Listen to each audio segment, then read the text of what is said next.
Bien, la clase iba a empezar por China, pero después de la magnífica clase que nos ha dado de arte japónico Pilar, pues creo que tiene más sentido que demos comienzo por Japón. Así que, sin más dilación, entramos en materia. Y Pilar nos ha estado explicando cómo, de qué forma, de qué manera los europeos descubren Japón, descubren el arte de Japón, descubren la cultura japonesa, quedan fascinados por ella. Ciertamente es algo que sucede a mediados del siglo XIX y sucede de una manera violenta.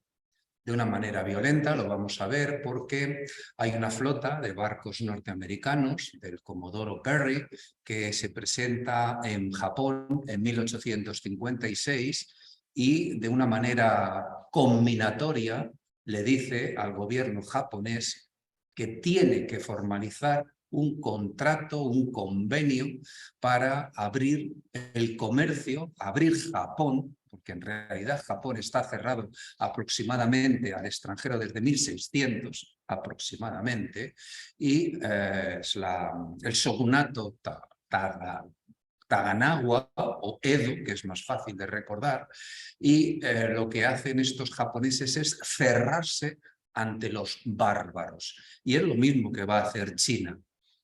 Lo que sucede es que las potencias occidentales lo que van a hacer es forzar a estos países a negociar, a comerciar, más que a negociar, a comerciar, y se lo van a imponer.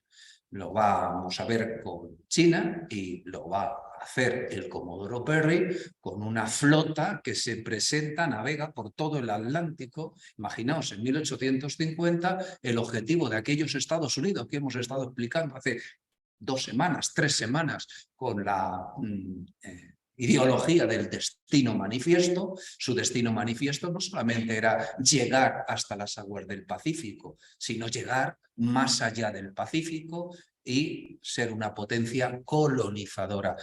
Por eso, la semana que viene vamos a hablar de colonialismo e imperialismo. Creo que hay que centrar bien las bases de lo que es el conocimiento para poder tener una idea clara de dónde nos encontramos, en qué posición nos encontramos con respecto a cómo nos vemos otros que no son europeos. Decía también Pilar en el inicio de su clase que generalmente esto no, el japonismo, que es el arte que ella nos ha estado explicando, no se estudia en las facultades. Yo, desde luego, no lo estudié cuando estudié Historia del Arte. Evidentemente, me quedé siempre en pintura europea y de la misma manera que cuando en Historia Medieval Universal solo digo historia de Europa, es decir, que hay una visión eurocentrista que no podemos negar que existe, con la que hemos siempre visto al otro, siempre desde una visión eurocentrista.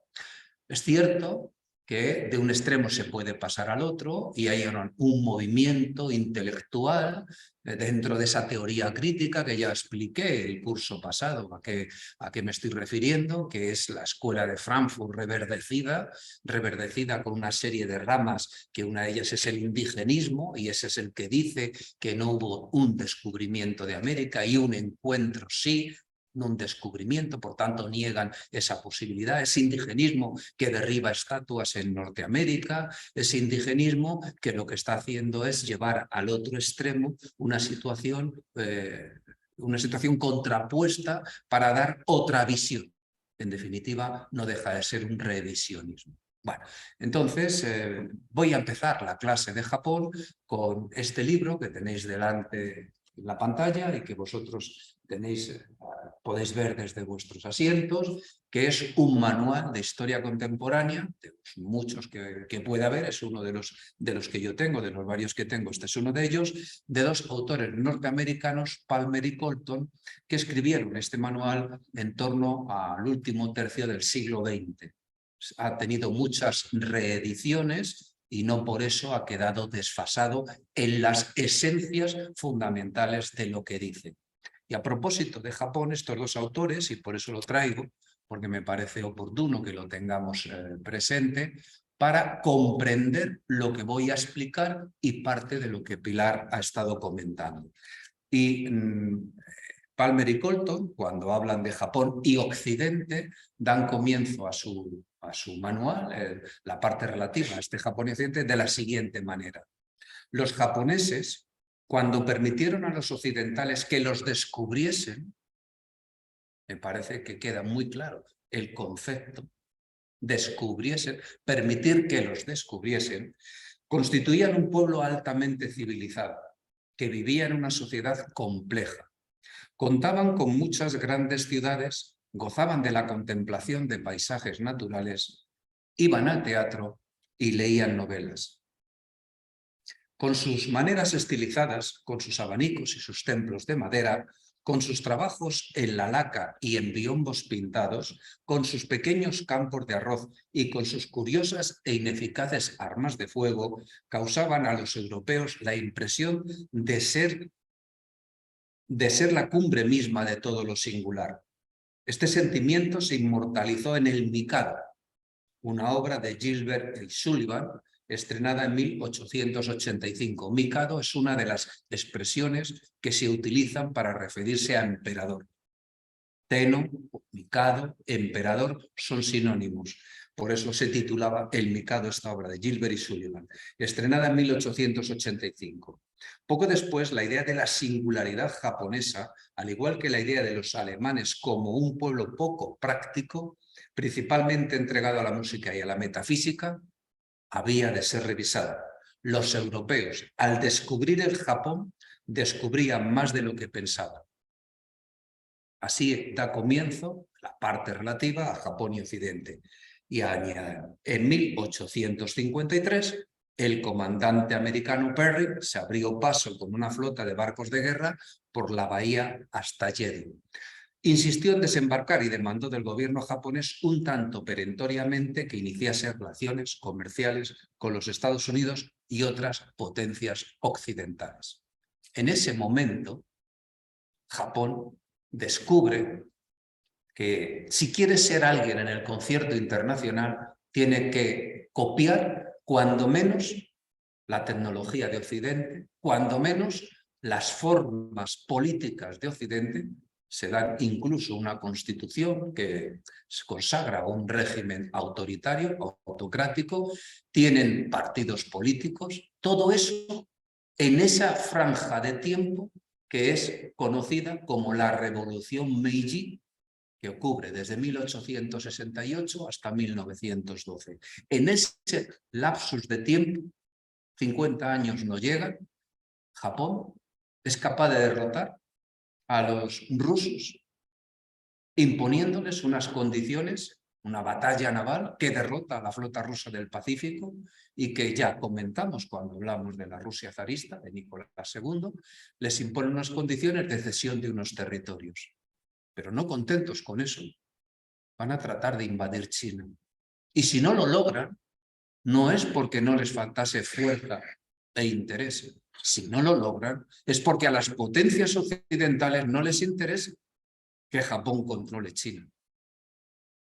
Fijaros entonces si es relevante. Y Japón se había cerrado desde 1600 porque temía el influjo de los bárbaros, como China.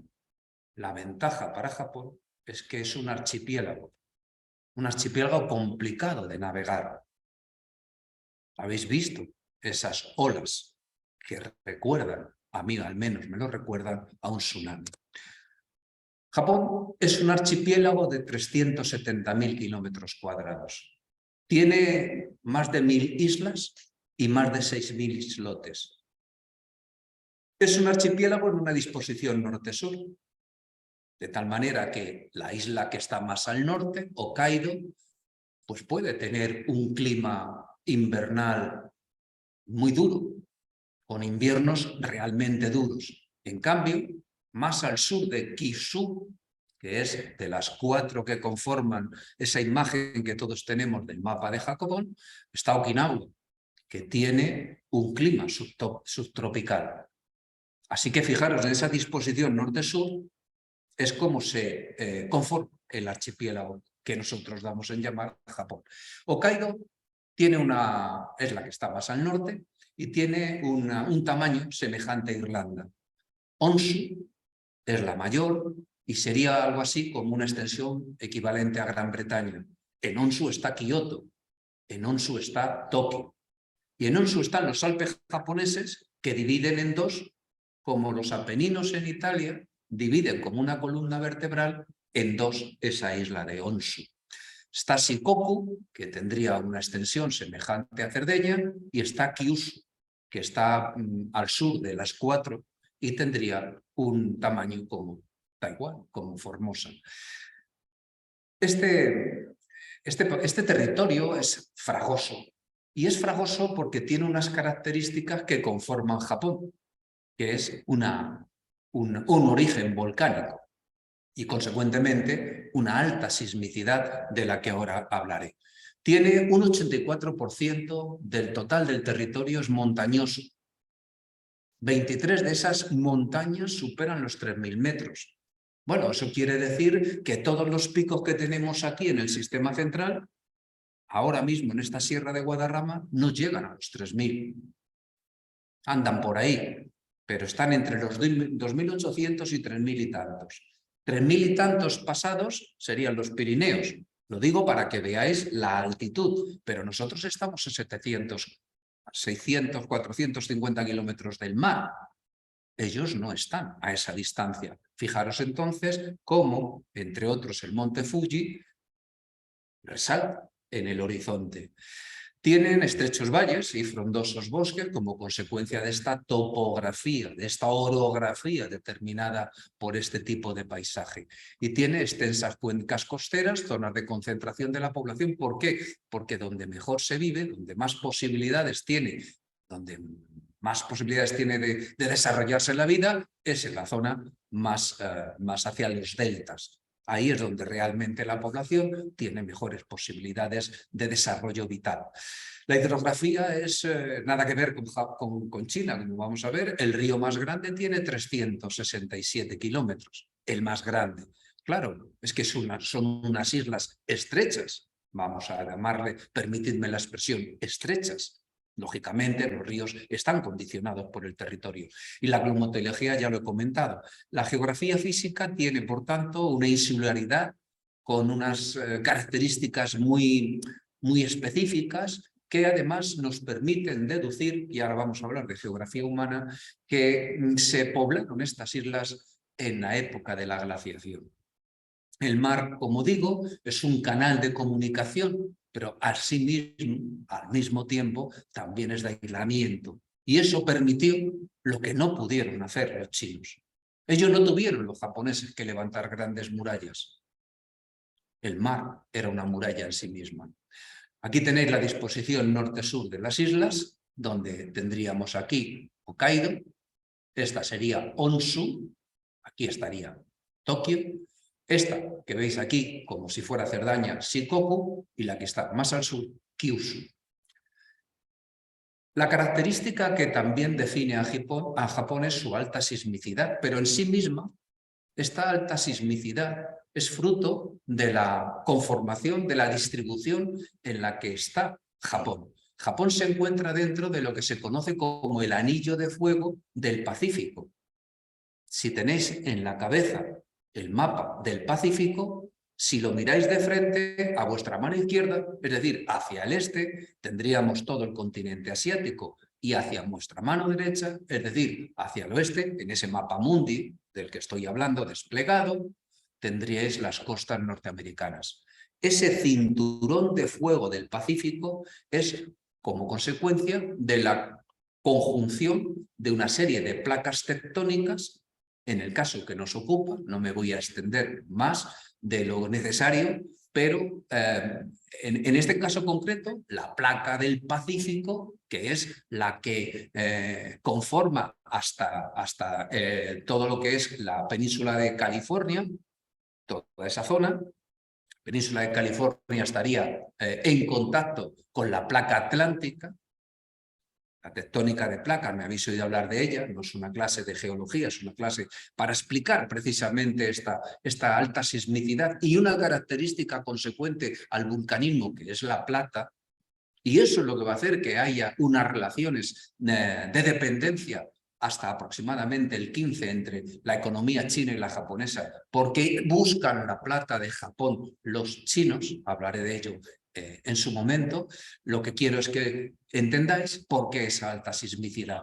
En este punto de contacto que veis aquí, lo que hace la placa pacífica es subducir, es decir, imaginaos unas escaleras mecánicas de un centro comercial. Cuando esas escaleras mecánicas llegan al punto alto, cuando comunican la planta baja con la primera planta, se meten debajo del suelo, subducen debajo del piso para volver a salir en ese proceso de cinta continua. Esto sería algo parecido, sería la mejor manera de explicar que es una placa de subducción, no confundirlo con una falla de cizalla, que es lo que ha sucedido en Turquía. Una falla de cizalla es cuando, de alguna forma, dos superficies están en contacto y se deslizan una sobre la superficie de la otra. Es el caso de la falla de San Andrés en California. Es el caso de la placa arábiga con respecto a la euroasiática en la zona de Antioquía, el reciente y desafortunado terremoto de Turquía-Siria. Bueno, en este caso no, en este caso es de subducción.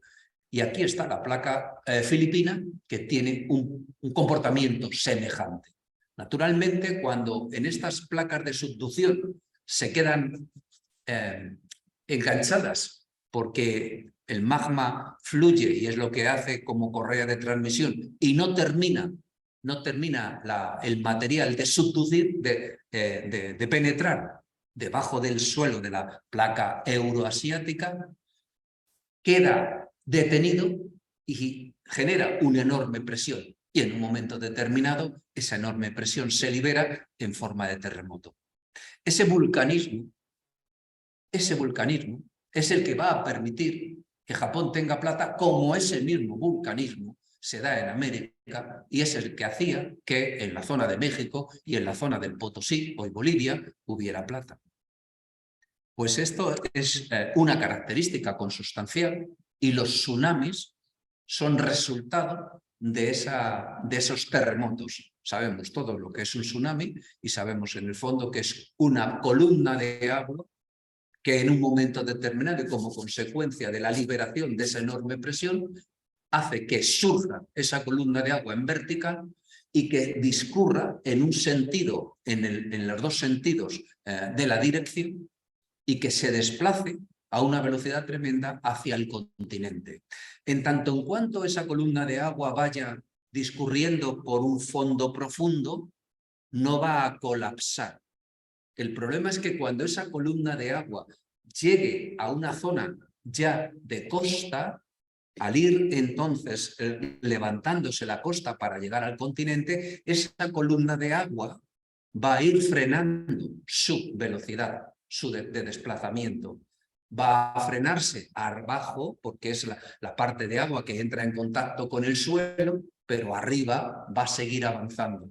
¿Qué sucede? Que si se frena abajo, pero arriba sigue manteniendo la velocidad, colapsará. Y al colapsar, según se acerca a la costa, hace que se levanten esas enormes olas que a mí me ha recordado este cuadro de los primeros pintores que ha puesto Pilar. Esa geografía humana, no hay consenso, hay disenso por parte de los especialistas en determinar cómo llegaron esos primeros pobladores. Lo que sí está claro es que en la época de las glaciaciones, el mar, lógicamente, no ocupaba el espacio que hoy ocupa. ¿Por qué? Porque estaba en los polos en forma de hielo, con lo cual se habían creado unos corredores por los cuales pudo llegar unos primeros pobladores de Asia buscando un clima más benigno, huyendo de las glaciaciones que se estaban dando en el continente asiático. Se supone que hubo tres corredores, uno a través de la isla de Sajalín y el otro desde Corea y desde Siberia. Lo cierto es que hay una población que es extraña, ajena. Naturalmente hoy son japoneses, pero no son japoneses desde el punto de vista biológico como los mismos japoneses que hoy nosotros ponemos cara. Son los Ainu. ocupan el norte y tienen vello. El resto de los japoneses no tienen vello, lo cual hace pensar que pertenecen a un grupo humano que llegó en un primer momento y que quedó constreñido al norte como consecuencia de los aportes de las otras poblaciones que son ya más características de lo que denominamos japonés, en ese concepto. Las formas de sociedad compleja, que es como yo he denominado a esta parte de geografía humana, pues nos dicen claramente cómo se estructura una sociedad, cómo se conforma esa vertebración de la sociedad para entender mejor las relaciones de poder que se dan en la misma. Hay un proceso de aculturación, eso nadie lo niega, por parte de China y de Corea, desde los siglos 6 al 7 de nuestra era. Del 6 al 7 de nuestra era. Este proceso de aculturación va a generar un sincretismo dentro de la sociedad japonesa. Ellos son sintoístas, quedaros con esta idea, porque a ello volverán durante la revolución Meiji a recuperar mediante un nacionalismo de características imperialistas un concepto de lo auténticamente japonés. ¿Qué es ser japonés? Fundamentalmente, no ser ni confuciano ni ser budista, ser sintoísta. Y a eso se van a entregar los intelectuales. Ya sabéis que son los intelectuales los que generan generalmente el nacionalismo. En ese proceso de aculturación, el confucianismo va a aportar algo, y tomad nota para cuando hablemos de China, que tiene que ver precisamente con la soberanía imperial, absoluta y centralizada. El budismo va a reforzarlo. Así que fijaros, y lo he destacado en rojo para que quede más claro, porque posiblemente nos esté indicando cómo siente el japonés y cómo se relacionan entre sí. Son como los chinos, pero sobre todo los japoneses, tienen un concepto de las relaciones sociales muy distinto al mundo occidental. Quizá esto nos ayude a entenderlo. Las aspiraciones individuales quedan supeditadas al interés común. La vía para alcanzar la armonía, que es fundamental de la vida común y es la base de la convivencia social. El individualismo es algo que les ha llegado más impuesto, sobre todo y fundamentalmente, tras la derrota en la Segunda Guerra Mundial. Como en China, para eso el aporte del confucianismo es fundamental, el origen del emperador es divino. En consecuencia, a él se le debe sumisión y lealtad, y convertido el emperador en un principio ético y moral, de tal manera que cuando se genere el shogunato, algo que en China no se va a dar, aquí sí se va a dar, y eso va a permitir que exista la misma, en teoría, si hemos de creer lo que nos cuenta, la misma dinastía desde el 600 a.C. que funda Jinmu Ten.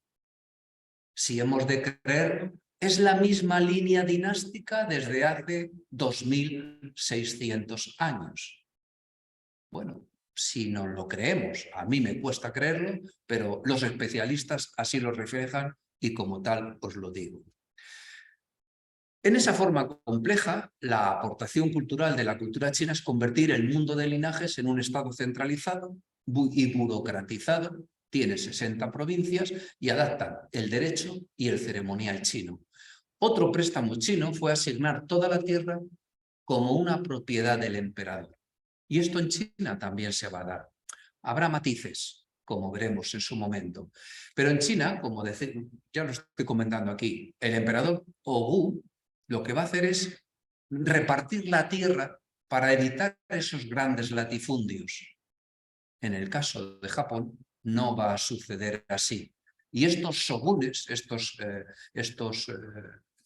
es curioso porque tanto Palmer como Colton en su obra, que acabo de leeros el inicio de la clase, establecen una relación que nos puede ayudar a entender muy bien cómo es esa cultura japonesa tan extraña para nosotros. Y dice que se puede establecer una suerte de correlato entre el mundo occidental feudal y el mundo feudal que se dio en Japón. Ese correlato puede ayudarnos a entender, por tanto, cuáles son las relaciones de poder que se dan en este Japón feudal que se va a cerrar al mundo occidental, porque lo que les está trasladando el mundo occidental a estos shogunatos, al shogunato de Edo, no le interesa lo más mínimo. Sigamos avanzando. Martínez Sánchez, y me parece oportuno traer aquí a colación su cita, dice que el recurso permanente a la violencia hizo muy frágil la vida política de Japón, dominada por guerreros o samuráis y por el culto a las artes bélicas de su ética militar.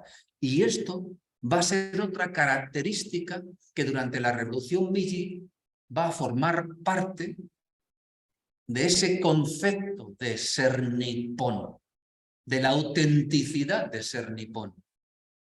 Este sentimiento, este recurso a la violencia como forma de resolver sus problemas. En China no se va a dar de igual forma. En China no sucederá de la misma manera. Este shogunato, que es conocido como el de Tokugawa o de Edo, que es más fácil para nosotros de recordar, fijaros que cubre desde 1568 hasta 1868. Por establecer un correlato en fechas, podríamos decir, más o menos, desde que Felipe II empieza a reinar, 1555, abdicación de Carlos V, hasta 1868, la gloriosa revolución que manda a Isabel II al exilio. En ese tiempo gobierna en Japón el shogunato de Tokugawa o Edo. ¿Significa esto que no había emperador? No, en absoluto, hay emperador. Pero hay una división de poderes. El shogun es una suerte de generalísimo, responsable militar. Así que el shogun asume las tareas, vamos a llamarle de poder ejecutivo, y deja reducido al emperador a una mera figura decorativa con unas funciones que van a ser más de ese tipo moral basado en el confucianismo que acabo de explicar a propósito de los préstamos que hace la cultura china a la japonesa. Así que ese emperador va a quedar reducido a una mera figura de interpretación de la religión. Es un jefe de la Iglesia, por utilizar una expresión más propia del mundo occidental, es el intérprete del protocolo, es el árbitro en situaciones de conflicto, es una mera figura de representación. Y su corte está en Kioto. En cambio, los shogunes de la casa Edo, donde van a establecer su capital, es en Edo, es decir, lo que luego será Tokio. En consecuencia, en esta escala temporal que tenéis aquí, puede ayudarnos a entender mejor cómo es ese proceso evolutivo de este Japón del que estoy hablando. Una etapa primitiva que viene a cubrir desde el quinto milenio antes de Cristo hasta el siglo XV, etapa donde se estructuró la civilización japonesa. La base son los primeros pueblos ainos de los que antes hemos hablado, de ese origen cultural como el sintoísmo como una seña de identidad. El sintoísmo es una suerte de politeísmo. Es una especie de panteísmo. Todo está en Dios. Por eso también ese amor, ese sentimiento de respeto y de amor a la naturaleza, está en la esencia de lo japonés.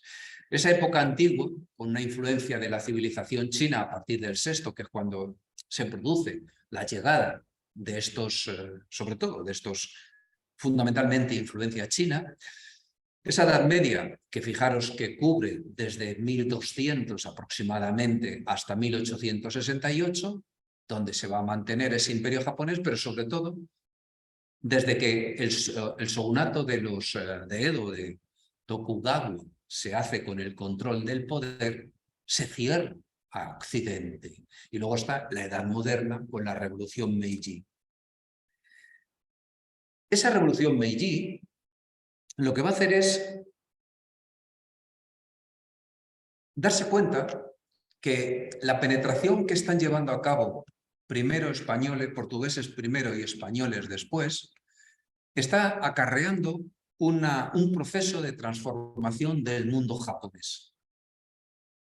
Porque está permeando hasta el punto de que muchos japoneses, como consecuencia de la predicación de los jesuitas, van a convertirse al cristianismo. También va a pasar en China. No se os olvide, y lo hablaré a propósito de China, y citaré a Boyayan, no se olvide que España ha construido en Filipinas su poder en el Extremo Oriente. Y desde allí se le pide, ya lo voy adelantando, a Felipe II que se invada China. Que se invada China. Felipe II no lo tuvo claro y en consecuencia no se llevó a efecto. Luego leeréis lo que le dice el gobernador de Filipinas, Sande. Así que esa penetración la están sufriendo China y Japón. Esa penetración la están llevando a cabo. Y de la misma manera que los chinos van a establecer un puerto franco a los bárbaros en Cantón, los japoneses van a hacer lo propio en Nagasaki. Y solamente van a tener ese punto de encuentro. Es decir, que el mundo occidental solo llegará a penetrar lo que es el Hinterland de Nagasaki, porque más adelante está prohibido que entren extranjeros, pero de forma totalmente se castigará severamente a quien vulnere esa norma. Por eso se cierran, porque se están percatando que lo que está sucediendo es un proceso de aculturación y de transformación. Primero portugueses y españoles y después, tras los portugueses, llegaron los holandeses. A esos sí les van a permitir quedarse. A eso sí. Y en ese proceso de transferencia de conocimiento, Palmer y Colton explican que de la misma manera que los occidentales no sabían nada de Japón, por el contrario, los japoneses sí sabían de Occidente. Porque las obras que se producían en Occidente llegaban vía estos holandeses que estaban afincados en Nagasaki, a los que sí se les permitía negociar. Y en consecuencia, traducidas, llegaban a conocimiento de los japoneses. De tal manera que los japoneses eran conscientes de la revolución industrial y de una serie de adelantos, también en materia política, que se estaban llevando a cabo en Europa. Por esa razón, no puede sorprender que un país tan cerrado durante 200 y tantos años, 268, de repente, como consecuencia de la revolución Meiji, en cuestión de 30 años, sean capaces de derrotar a la flota rusa del Pacífico, de poner un pie en igualdad de condiciones en China, exigiendo que se les den concesiones económicas como al resto de los países occidentales, de conquistar Corea. Detrás de eso hay 3 pilares fundamentales. Naturalmente, hay una ideología que es la que va a fortalecer el nacional imperialismo nipón, fruto de esta revolución Meiji. Hay también un adelanto tecnológico, porque han sido capaces de aprender todo aquello que les ha llegado desde Occidente, y hay también un sentimiento potenciado por este nacional imperialismo de lo que es ser japonés y no ser chino, por ejemplo. Y en consecuencia, lanzarse de la manera que les hemos visto lanzarse en la Segunda Guerra Mundial al grito de Banzai y morir por el emperador. El emperador era el hijo del cielo y ellos, mediante estos procesos ya explicados, le debían vasallaje. Este Bakumatsu es como se denomina a este final del shogunato Edo antes de la revolución Meiji. Es un intento de transformar, de abrir, mediante esta imposición que hace el Comodoro Perry, de abrir el mundo japonés a Occidente. Las reacciones antioccidentales en este periodo de tiempo son fuertes, son profundas y son sentidas también en China. Hablaremos de los Boxer, la guerra de los Boxer en China. Igual que en China se sienten ajenos, ciudadanos de segunda en su país, los japoneses también sienten que en estas relaciones diplomáticas que están formalizando con Occidente, mediante estos acuerdos comerciales que les obligan a firmar, se percatan que no son relaciones de igualdad. Se percatan que en esas relaciones comerciales que están firmando, las potencias que les están obligando a firmar se reservan para sí determinados privilegios. Por ejemplo, fijar aranceles. Podían estas potencias comerciales obligar a los japoneses a reducir sus aranceles en beneficio de quien les vende, porque el arancel, como bien sabéis, es un mecanismo de protección, una barrera en frontera para encarecer un producto que te viene de un tercer país y que sea menos competitivo con respecto al que tú produces, al encarecerlo mediante un impuesto. Eso es lo contrario, la antítesis al principio económico que domina todo este siglo XIX y parte del XX, que ya hemos explicado que es el laissez-faire, el libre comercio. Por ejemplo, se van a percatar también que no existe el tratado de aplicación del derecho japonés. Si un extranjero comete un delito sobre un japonés en suelo japonés, no puede ser juzgado con las leyes japonesas. En consecuencia, los japoneses se percatan que no están recibiendo un trato de igualdad.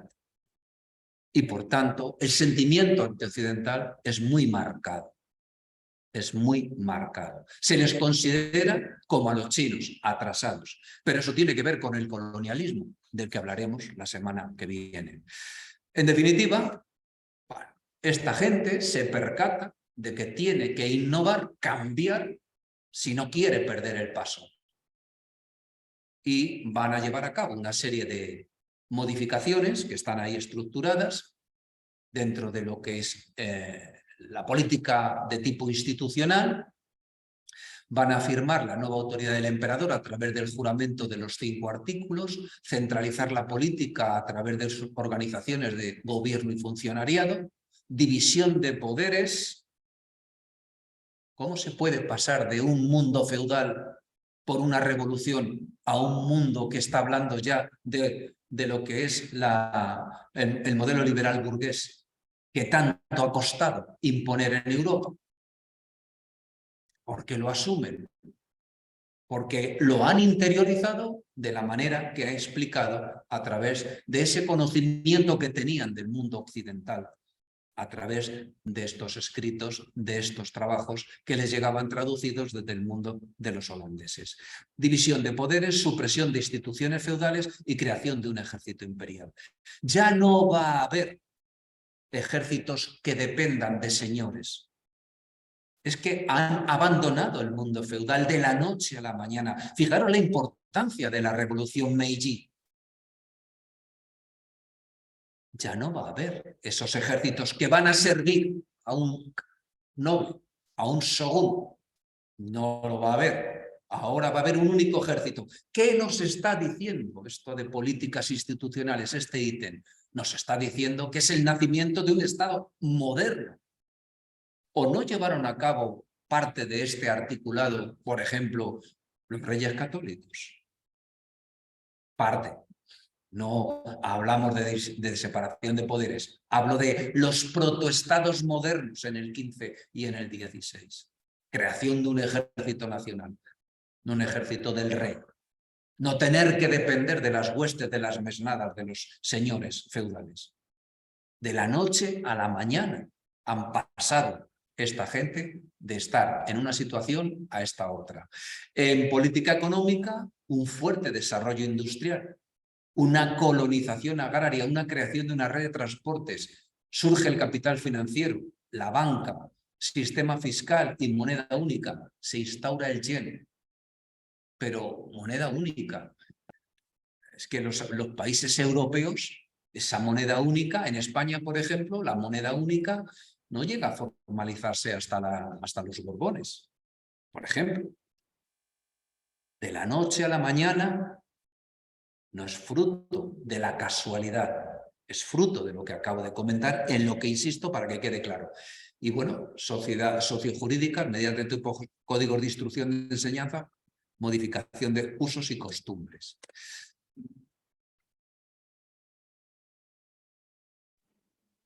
Ese apogeo de la civilización Meiji, pues lo tenéis ahí explicado. No insisto en ello, porque tengo que hablar de China y no me va a dar demasiado tiempo.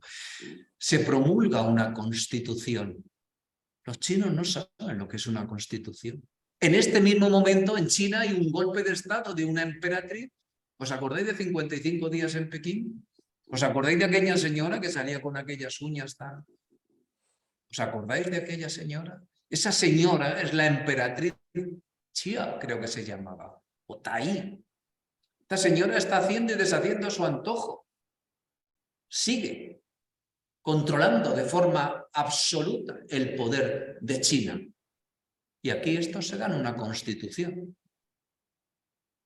Me parece que, en fin, las semejanzas se pueden establecer por oposición. Por oposición. Se desarrollan partidos políticos. A su manera, pero partidos políticos. Con representación, libertad de prensa, a su manera. A su manera. Hay un aumento demográfico, se forman los oligopolios, esas grandes compañías que luego vamos a conocer como Mitsubishi, como estas empiezan ahora aquí a salir. También por estas fechas, un poquito más, va a salir una compañía muy potente en la India que se llama Tata, por estas fechas. Y sigue siendo un complejo, un enorme complejo corporativo industrial y financiero también. Y eso les lleva a una época de expansión. Y miráis el correlato. Las islas Ryukyu en 1874, en el 75 las Kuriles que se las anexionan de China, en 894-95 se anexionan Formosa tras la guerra con China, en 1905 la guerra con Rusia le imponen el Tratado de Portsmouth, por el cual una parte de la Rusia asiática pasa a estar bajo control de los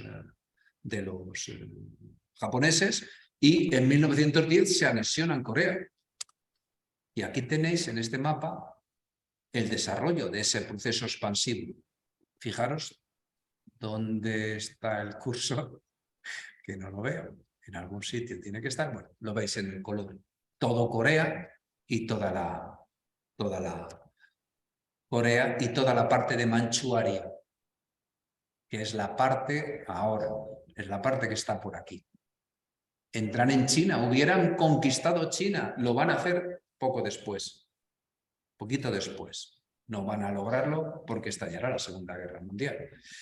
¿Cuál es la ideología que conforma este movimiento? Fundamentalmente hay dos tipos de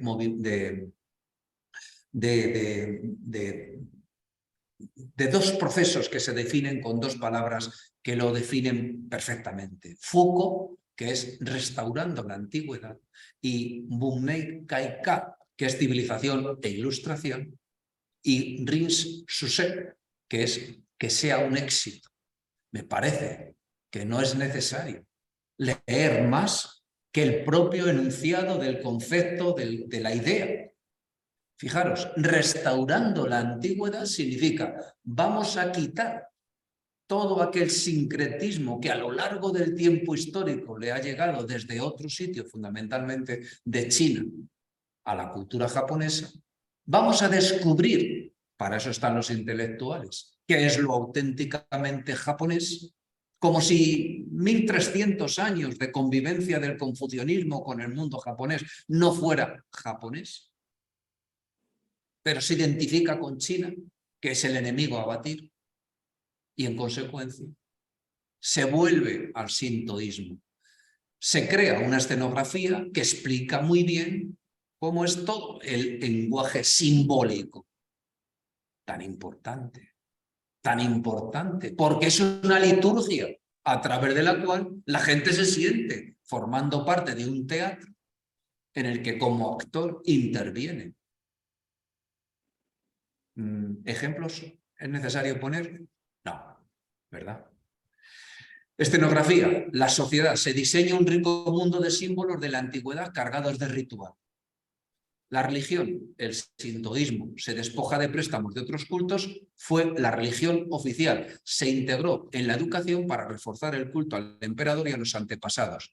El budismo y el confucianismo se mantuvieron, pero como principios éticos y morales, no en tanto que religión. Y luego ya, civilización e ilustración, me parece que dice claramente, el objetivo es acabar con la desventaja de Japón con Occidente, lo que le permitiría adquirir un lugar y conseguir que se haría por el bien del país.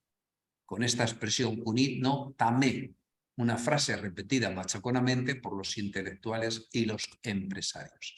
Bueno, me parece que con estas pinceladas, que son pinceladas de 3/4 de hora, creo que tenemos claro esa cultura japonesa. Aquí tenéis la bibliografía de la que me he valido en parte para la clase de Japón y ahora vayamos a la de a explicar China.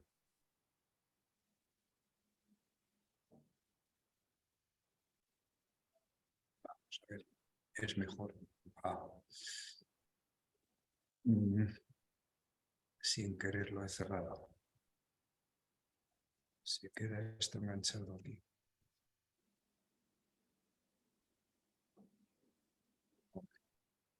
Vamos allá. Abrimos de nuevo.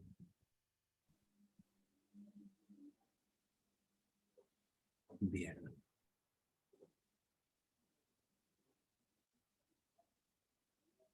Compartimos y volvemos a empezar.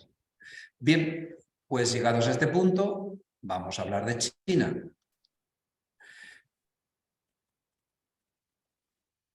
China tiene una configuración diferente, entre otras cosas porque es continental. Y eso va a ser un talón de Aquiles en el desarrollo de China. Y ya veréis por qué.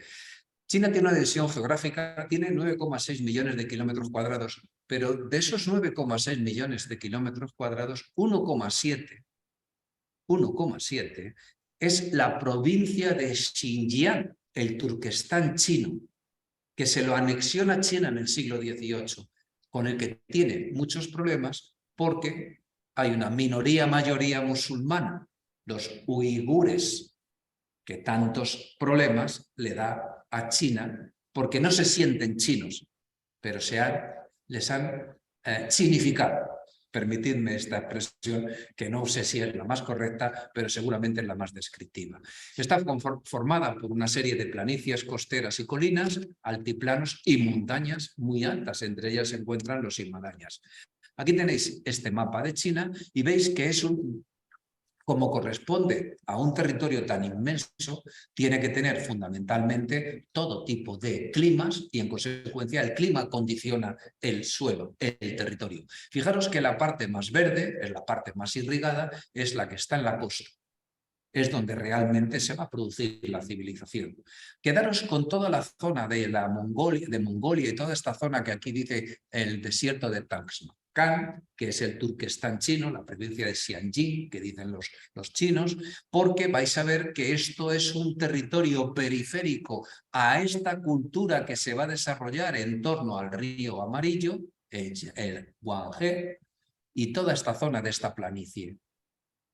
Porque desde aquí, China secularmente va a recibir invasiones. Por eso las murallas, que hay más de una, se van a establecer en toda esta parte precisamente para frenar la llegada de esos bárbaros.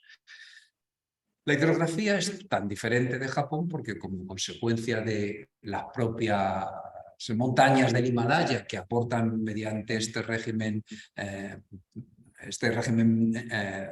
climatológico tan severo, con unas alturas de 8.000 metros, con unas nieves perpetuas, esos ríos van a tener un caudal asegurado, pero un caudal profundo. Hay dos ríos que son los que determinan de alguna forma la esencia de lo que es China. El río Amarillo o Huanghe, tiene 4.500 kilómetros, una distancia que puede ser de aquí a Berlín. Y luego está el río Azul, el Yangtze, que tiene, fijaros, nada más que 6.300, más allá de, qué sé yo, llegarían a Polonia, no sé la distancia que pueda haber.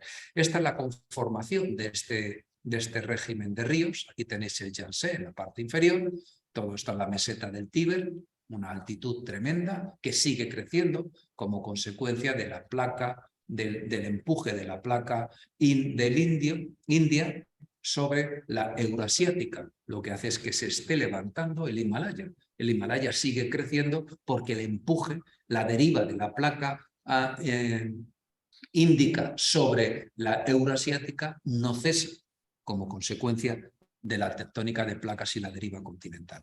El río Yangtze se encuentra aquí, como veis, y desemboca más o menos hacia Shanghái, Cantón Shanghái.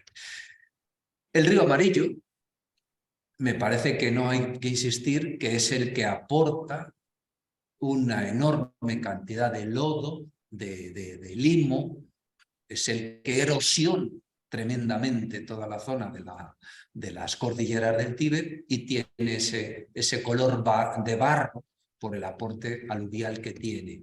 Y luego está el río Yangtze, que me parece que tampoco hay que ser muy original a la hora de denominarlos. Creo que las propias imágenes determinan de alguna forma los nombres.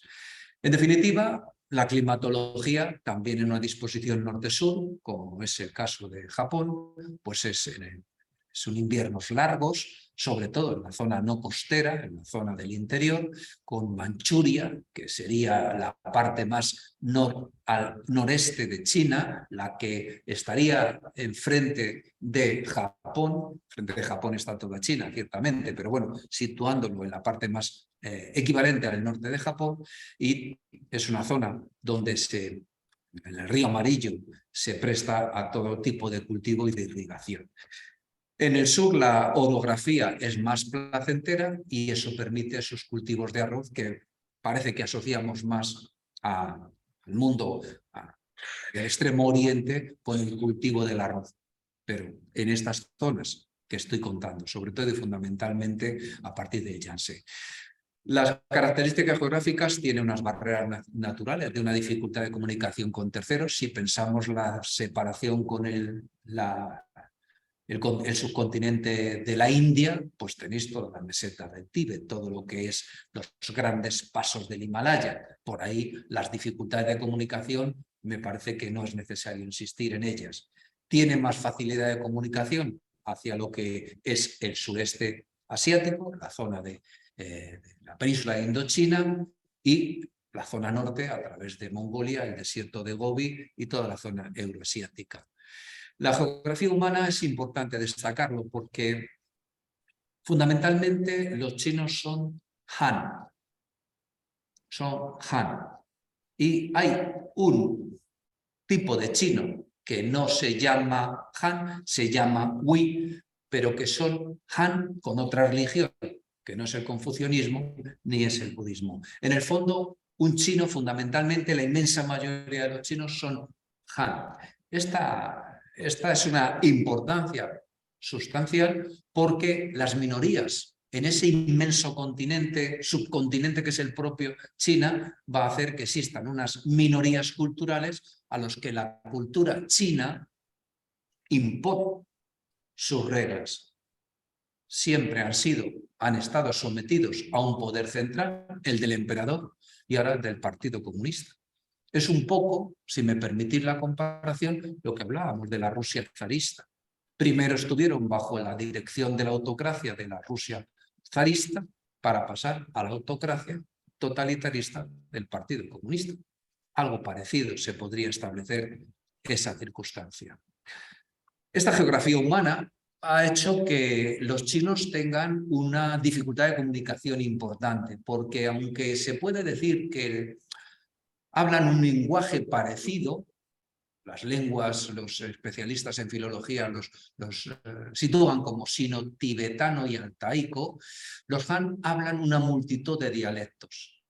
Tantos son que no se entienden entre sí. Bueno, esto tampoco es complicado. No es complicado porque si no existe una academia que regule la norma del lenguaje escrito y hablado, nos podemos encontrar con esta realidad. Pero pasa lo mismo con el vascuence. Distintos valles hablan diferente vascuence y ha sido necesario constituir una academia, una Real Academia de la Lengua Vasca que normalice, porque si no, con el uso se van devaluando, se van modificando, no es devaluar, modificar el lenguaje y el uso en la explicación de las palabras. La escritura china no es alfabética, es tonal, tiene, como veis, 3 categorías: pictográfica, la imagen trata de escribir el concepto; ideográfica, dividida en simple y compleja; y fonética.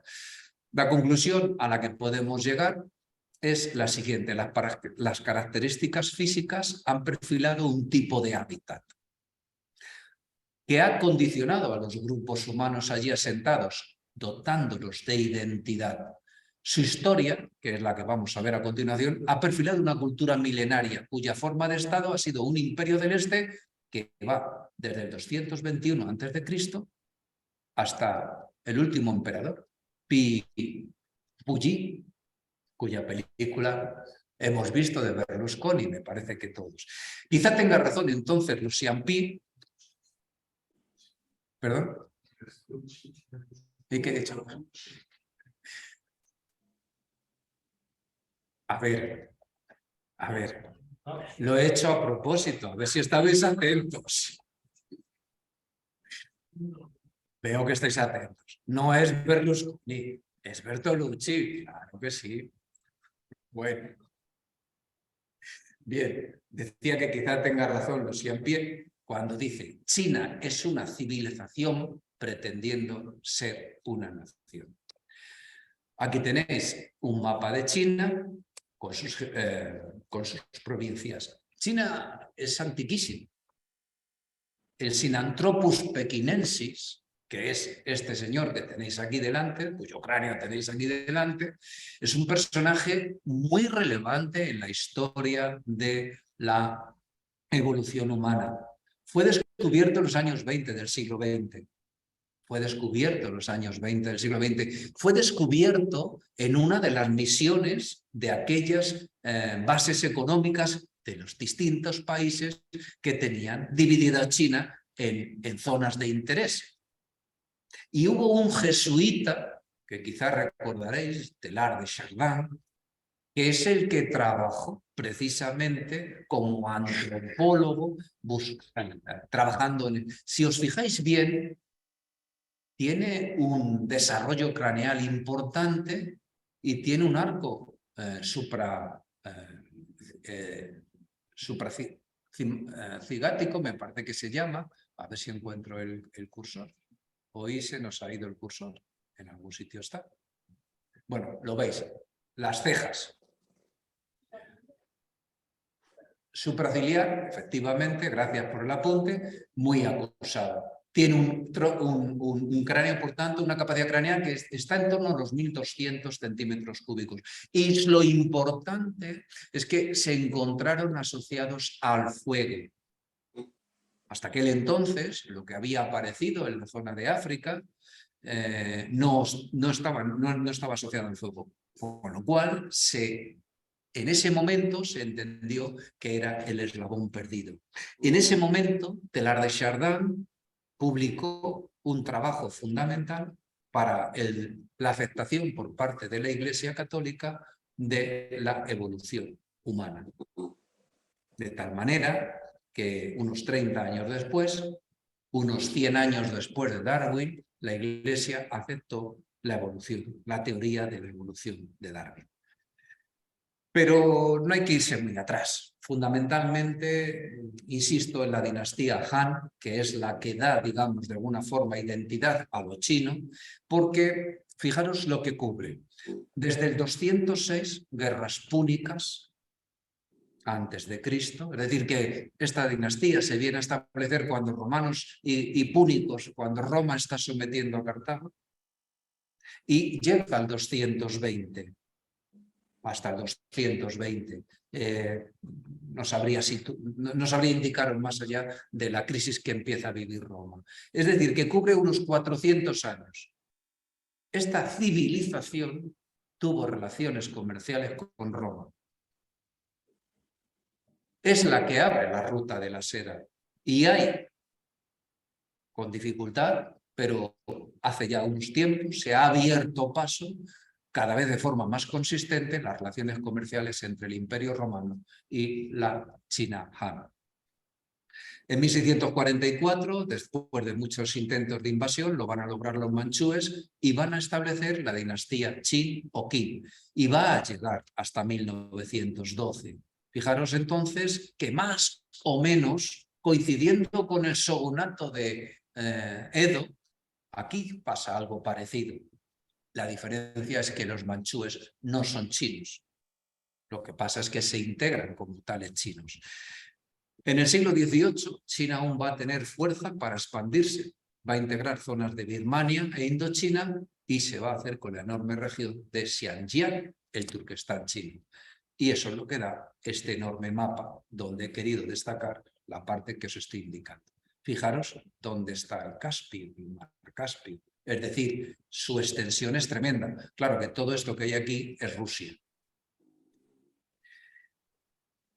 La desaparición del Imperio chino se produjo como consecuencia de desórdenes sociales y, desde luego y fundamentalmente, por la intervención extranjera. Eso está claro. La intervención extranjera impuso en China una alteración de las estructuras tradicionales. Aquí tenéis el mapa de China. Creo que podéis ver, en fin, dónde se encuentra la meseta del Tíbet. Esto es la India. Fijaros qué inmenso territorio. 9,5 millones de kilómetros cuadrados. Me quiero destacar algo importante, y aquí voy a echar mano de mi buen amigo Boyayan, al que le tengo un gran cariño. Los griegos y los romanos conocían que era esto de China. Le llamaban Serica. Y ahí tenéis el proceso por el cual llega ese nombre. Shi, en chino, es seda. Seguramente pasó al sánscrito hindú como Zin. De ahí pasó al persa como Chin. De ahí pasó al hebreo como Sinae.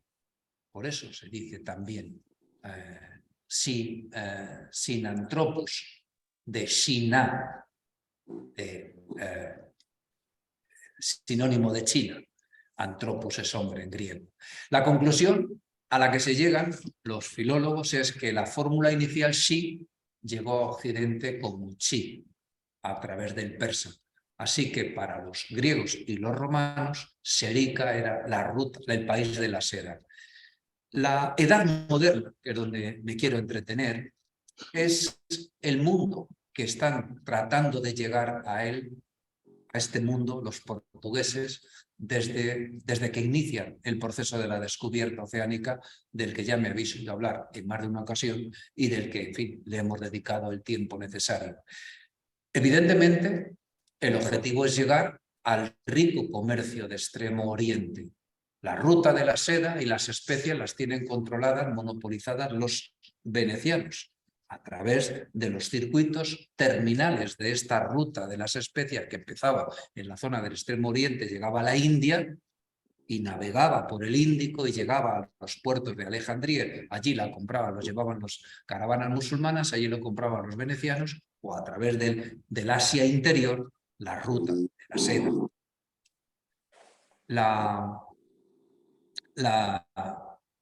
Disculpad.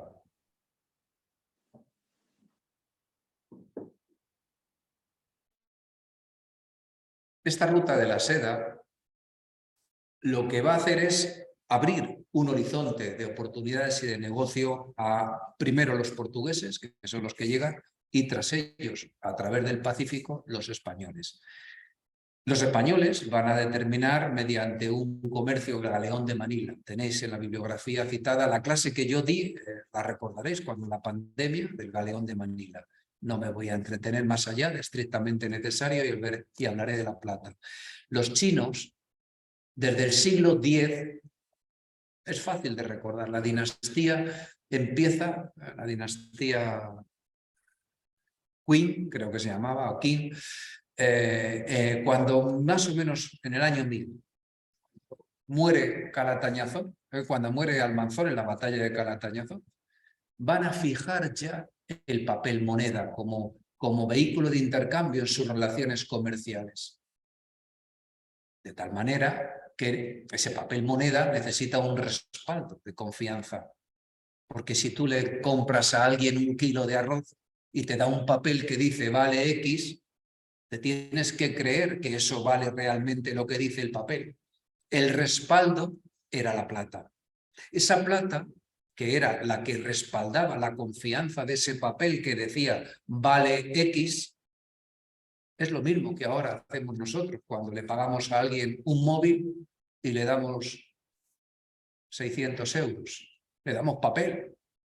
Pero ese individuo coge ese papel y luego compra tomates y le dan tomates, porque el que le vende los tomates confía en que vale eso que dice. La confianza, en definitiva. El respaldo de ese papel moneda era la plata, y esa plata se conseguía en Japón, como ya he explicado, por las circunstancias volcánicas de Japón. Cuando Japón, que no tenía mucha plata, empieza a tener dificultades para suministrar plata en la economía china sufre 2 procesos: ausencia de plata e inflación. En ese momento, más o menos, aparece el galeón de Manila. El galeón de Manila es la manera que tiene la corona española de sortear el impedimento jurídico del Tratado de Tordesillas. De Tordesillas. De tal manera que navegando hacia el oeste, que es lo que le permite el Tratado de Tordesillas, se sale de Acapulco en un galeón, la nao de Manila, se llega a Filipinas, donde los chinos han establecido colonias comerciales, y se compra todo lo que esa región económica es capaz de producir. La seda, el textil, el lino de la zona de India, el cobalto de Persia, el opio de Afganistán. Es una región económica integrada.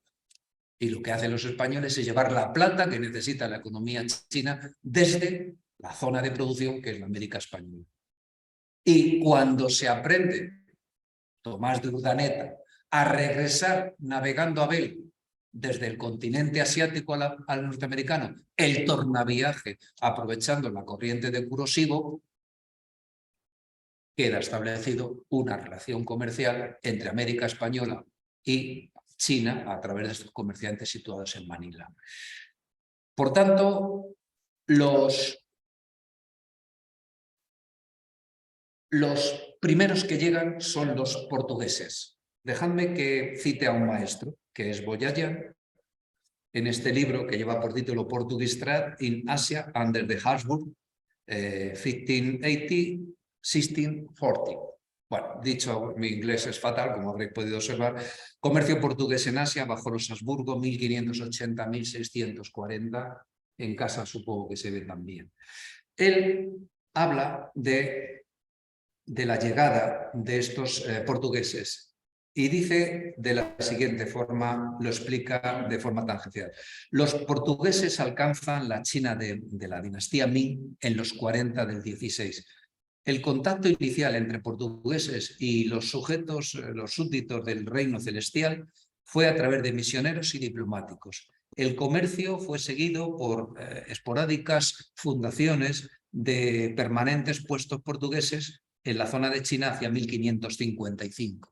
El emperador de China pensó que estos extranjeros podían establecerse en el reino y para ellos les entregó una pequeña zona costera que sería lo que en la zona de Cantón, que los portugueses llamaron la ciudad del nombre de Dios, Macao.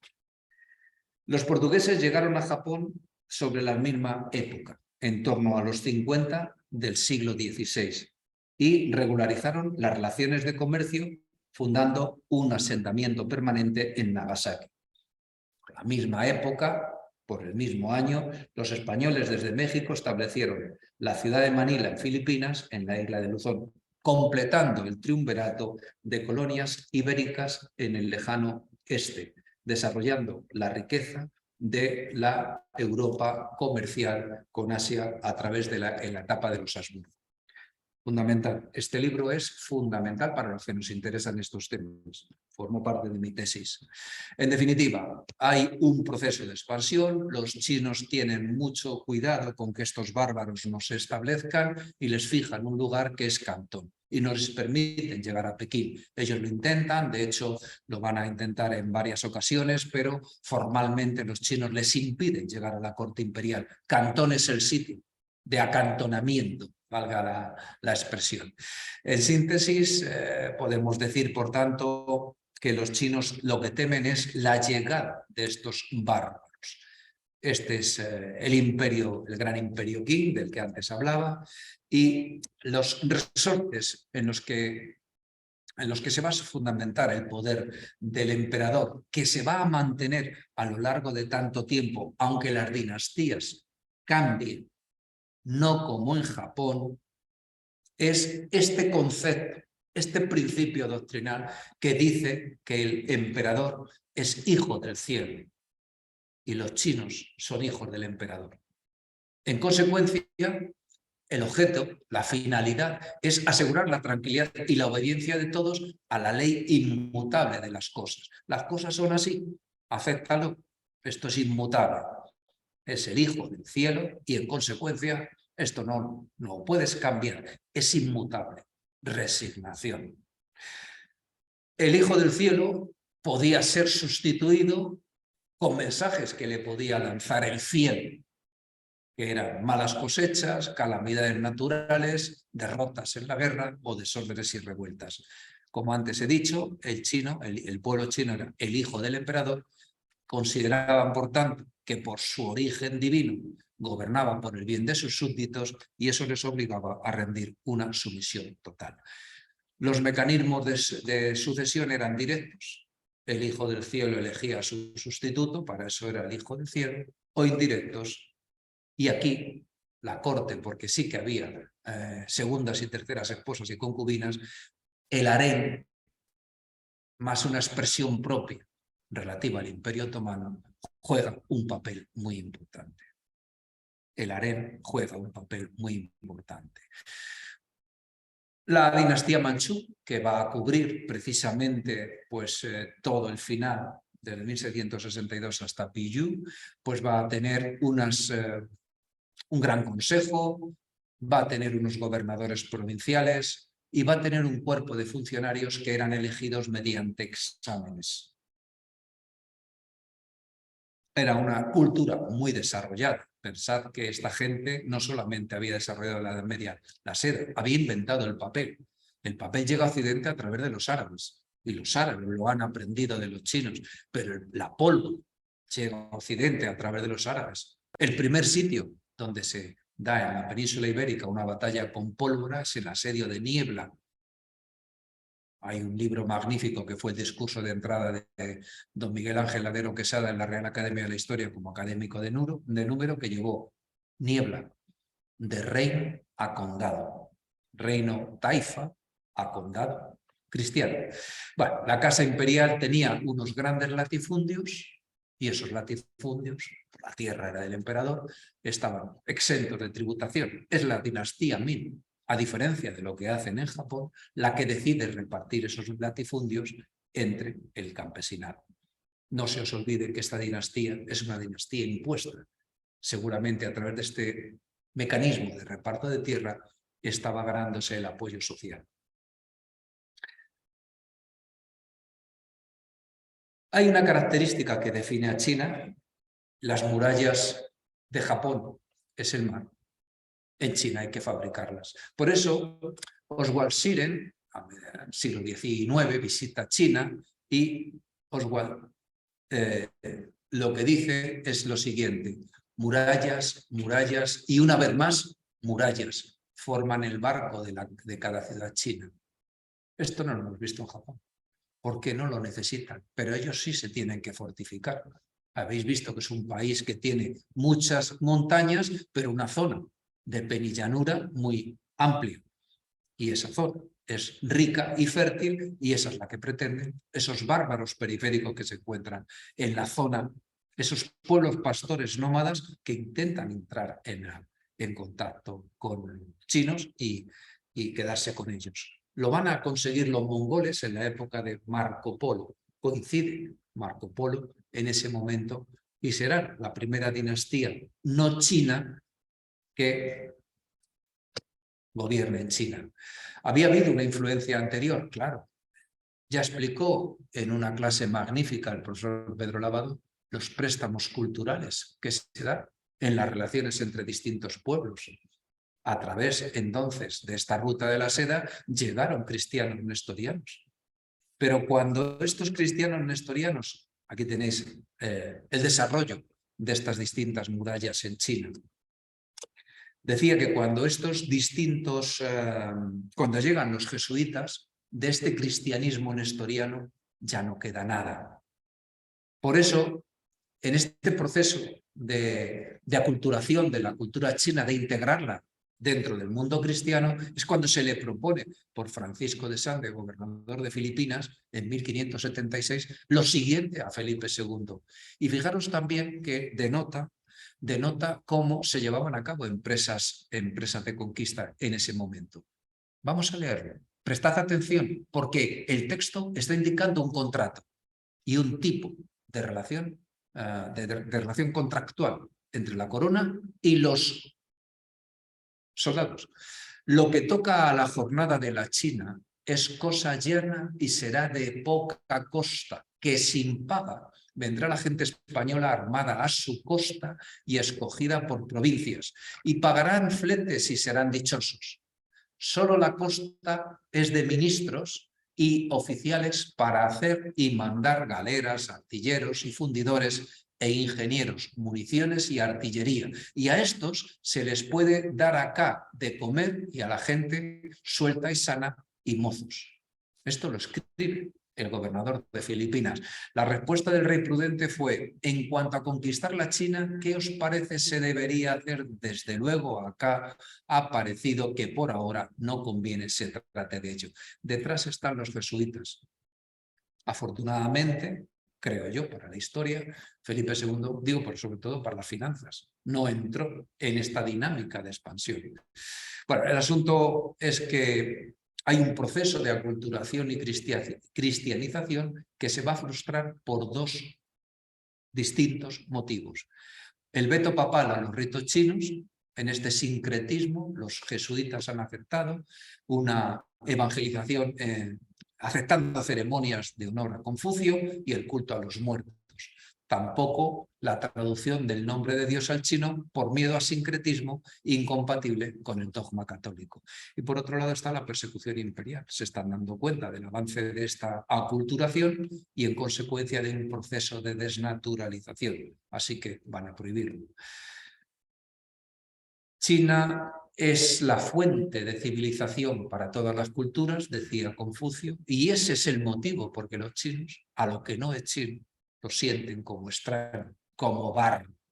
En consecuencia, estos chinos no van a aceptar, más allá de esos puestos comerciales en Cantón y Macao, que penetren estos comerciantes y sus ideas más allá, hacia el interior.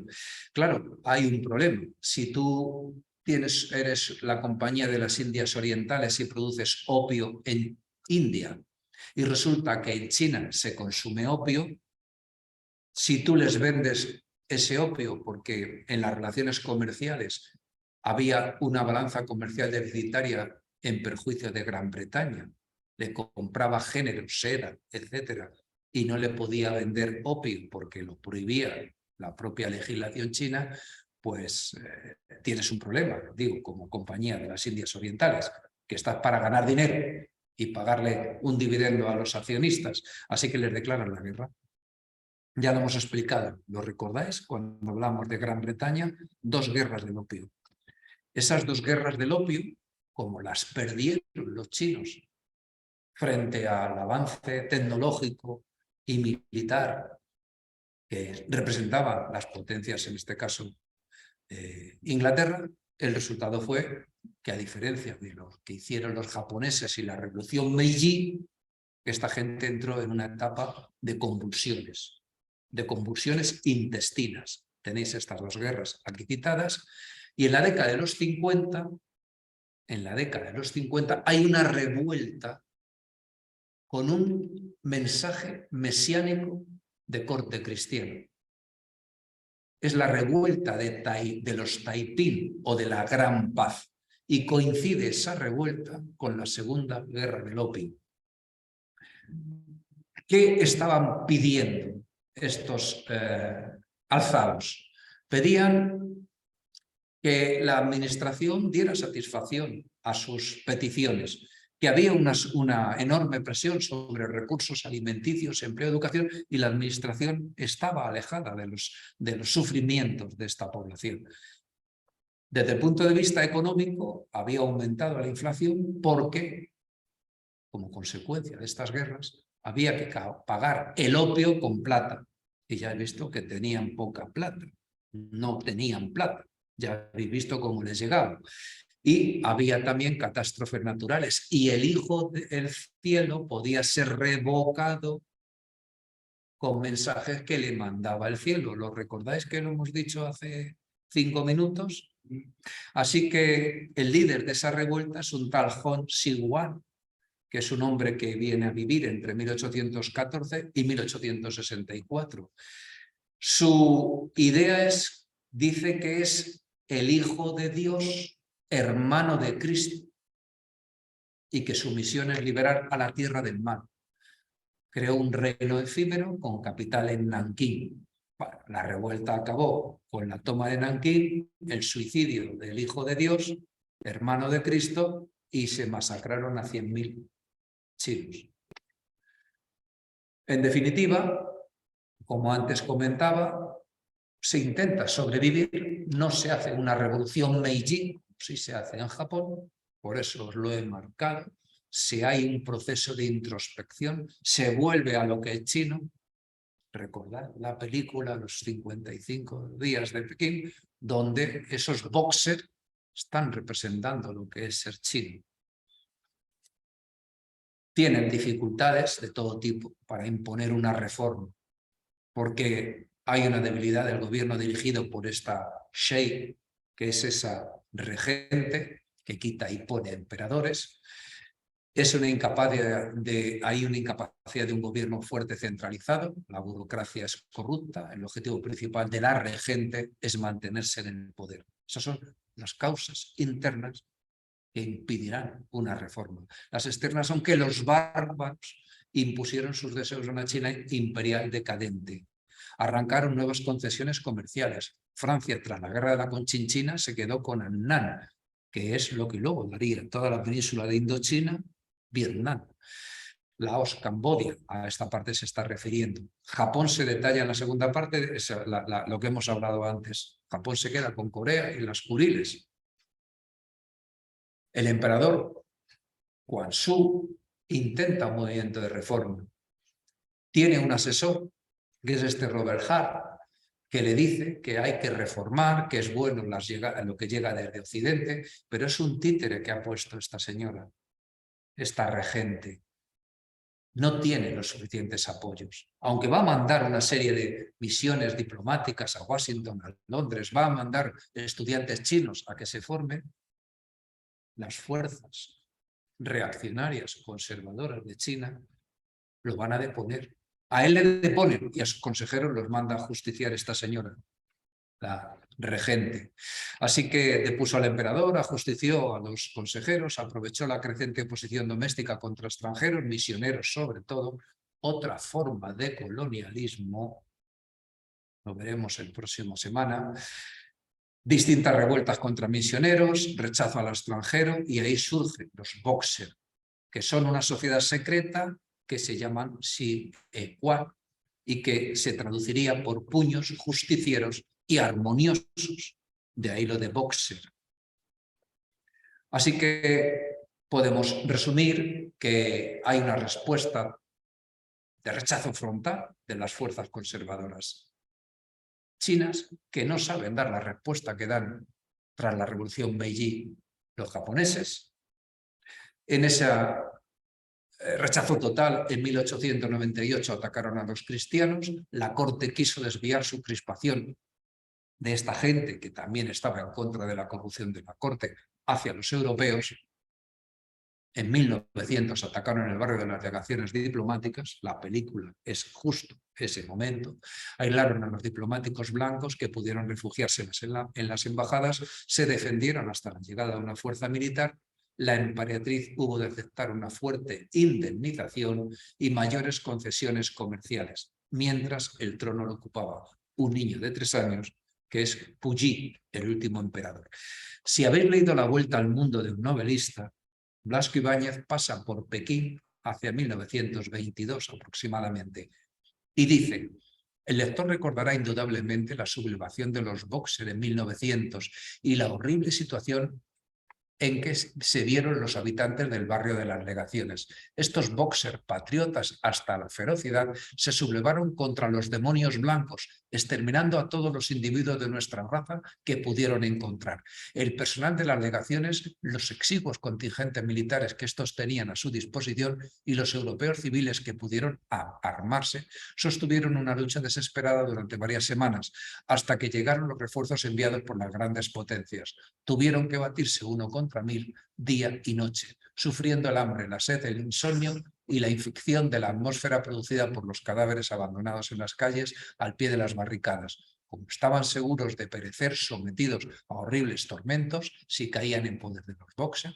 se batieron con el heroísmo del que ha decidido morir, pero sin soltar las armas.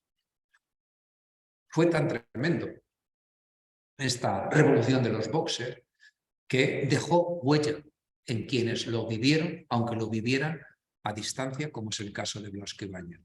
Aquí tenéis este inmenso territorio que es China, con el reparto que se habían hecho estas grandes potencias. En este marrón, los alemanes, tras la Primera Guerra Mundial, por el apoyo que dieron los japoneses a los aliados, dejará de ser alemán para convertirse en japonés. Esta parte que veis en un morado aquí, en la zona del río Yangtze, fijaros qué enorme territorio británico. La parte que está en este azul, la zona de aquí, la Indochina francesa, y aquí tenéis esta parte, este apéndice de esta península. En definitiva, como veis, China había sido repartida entre las potencias imperiales europeas. Por eso, cuando empieza la película, y no os da tiempo, os pasaré el enlace, cuando empieza la película, en un momento determinado de la película, hay una visita del representante británico, el que hizo el puente sobre el río Kwai, David Niven, que hace de embajador británico, que le dice que viene a exigir responsabilidades porque ha sido asesinado el embajador alemán por estos Boxers. Y le dice la señora, la representante, dice: ustedes tienen 17 provincias sometidas bajo su control. Bueno, el diálogo es el que es, pero la película, en estas partes que tiene que ver con no con Ava Gardner, y eso es otra cosa que es necesario ponerlo, porque en fin, era muy guapa esta mujer, pues se ajusta bastante a los hechos históricos. Y yo creo que hasta aquí hemos llegado, y si hay alguna duda, pues es el momento de plantearla.